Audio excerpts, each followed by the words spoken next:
BNP অত্যন্ত পুরানো দল।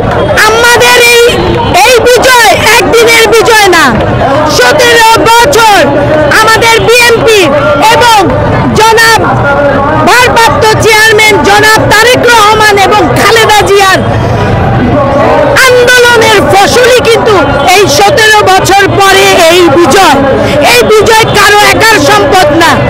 আমাদের নেতা জনাব তারেক রহমান তিনি কিন্তু নিজেও দাবি করতে পারত, আমরা নিজে দাবি করি না যে আমাদের এই বিজয়। আমি বলতে চাই এই বিজয় জনগণের বিজয়।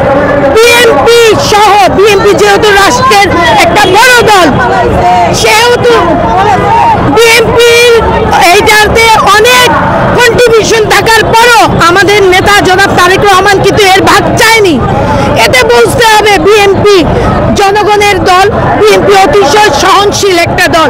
বিএনপি কোনো ধর্ম ব্যবসায়ী না এবং ছোট্টদের মতো নব্য দল না।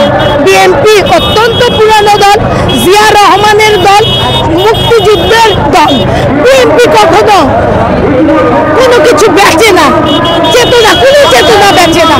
এমনকি জিয়া রহমান আমাদের একটা সম্পদ, শহীদ প্রেসিডেন্ট জিয়া রহমানকেও আমরা বেচি না। আমরা জনগণের প্রাপ্যটাই দিতে চাই, সমস্ত কিছু জনগণকেই দিতে চাই।